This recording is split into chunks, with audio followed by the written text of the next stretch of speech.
Robert Gonzalez is our special guest for this week's Just the Facts segment of Saving America. This is our first poet.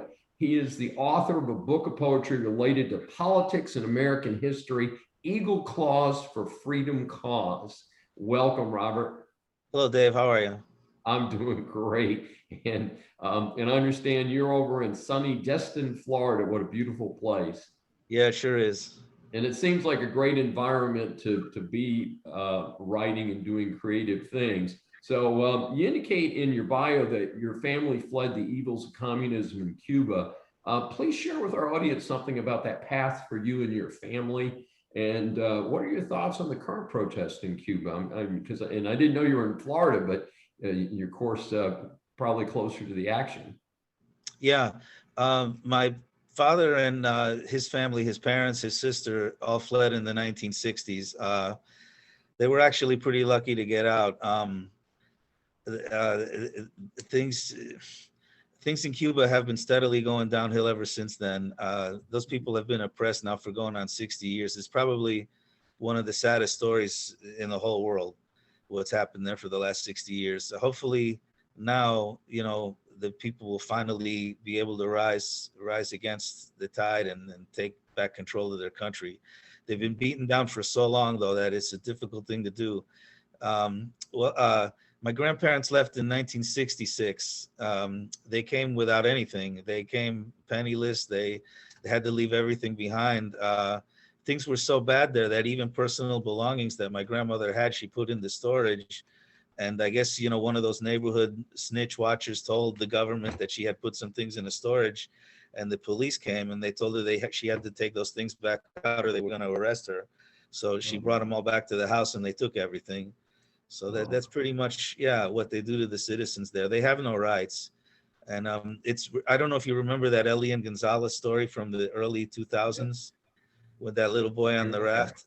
I was opposed to him being sent back. I thought he was being sent back, not to a parent, but to a regime where his parent had no rights.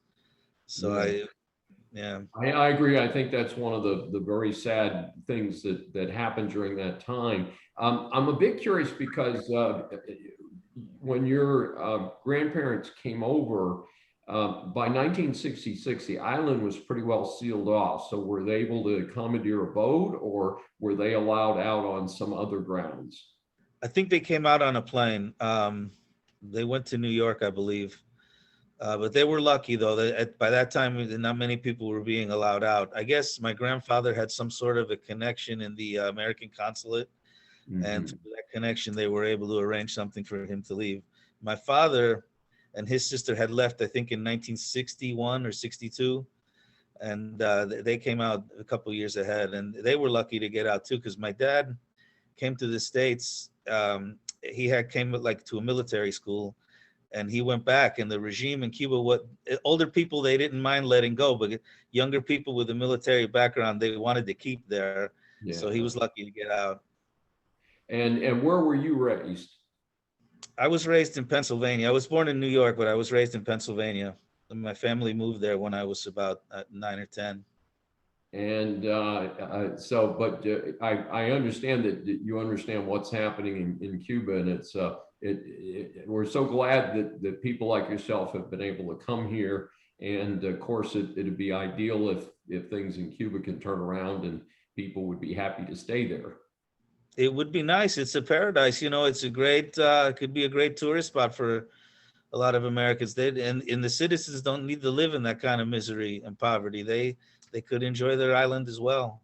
Right. Well, it's very interesting commentary on what we're seeing today. Yeah. One of the reasons that we invited you on is because of your book, Eagle Claws for Freedom's Cause. It's a very interesting name of book, but tell our viewers a little bit about it. Well, I got involved in a campaign in San Francisco by a person called Deanna Lorraine. She was a newcomer to politics, and she had the guts to take on Nancy Pelosi, who was probably at that time one of the most powerful people in the government. And she ran against her. It was an insurgent campaign. it was unorthodox. And I just thought, somebody who's got the courage to do this and to pick them up by the bootstraps, that's my kind of person. So I got involved in the campaign, and we started messaging back and forth, and I started writing poems about the campaign. And after I had a certain amount of poems, I said, you know what, maybe I should just turn these things into a book. So that's what I did. And I got it published, and I think there's a total of 24 poems in the book. Well, that's a fascinating story. Tell us a little bit more about Deanna Lorraine. I did look her up. I did not know her name. I am a very public critic of Nancy Pelosi. I refer to her as lobotomized Nancy. Yeah. And because my theory is nobody without some type of brain intervention could be as stupid as she is. And but people have also said that she's, smart like a fox, because she's been able to garner millions and millions for, her husband has a successful business, and they seem to have a very charmed financial existence as other people are fleeing the state. Yeah. Yeah. Well, that's why I like Deanna's campaign. She had the guts to take her on. Not many people would have done that. She didn't, and it was totally an insurgent campaign. She didn't get any help from big money donors or anything like that. She pretty much did this on her own, and people like me who got involved with her and tried to help her. And she didn't win, but that's okay. I think it exposed a lot of the stuff that goes on in San Francisco. And it needs to be cleaned up like a lot of the rest of our country. But probably, like Deanna said, it's the center of the cultural rot in our country is San Francisco. Well, you raise some good points, because we're reading in the news on a regular basis that the Walgreens stores have got armed guards in them, and that still doesn't work because they're not allowed to do certain things to the shoplifters.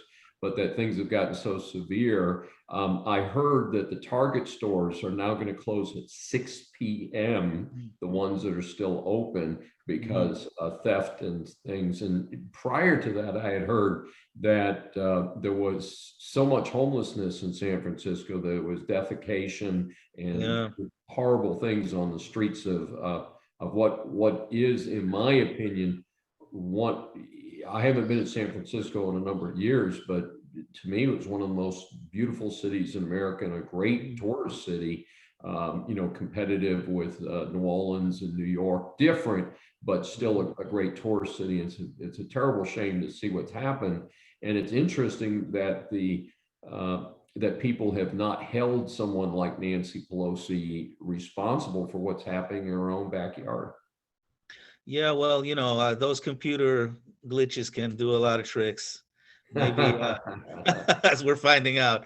Yes. So, yeah.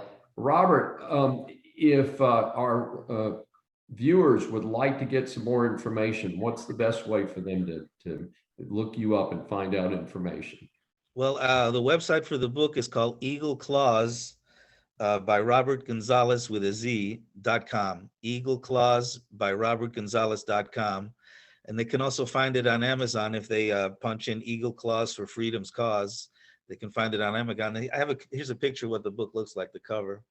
Beautiful picture, and I think the American eagle is the bald eagle is one of the most beautiful birds possible. I'm very glad to see, in fact, that it is no longer in the endangered species. Yeah, that's great. Yeah, it's an amazing situation. Yeah. Robert, it's been an absolute delight to have you on, and I appreciate your especially from Florida, to try and provide help to people all the way in California who have the right ideas and the right ideals.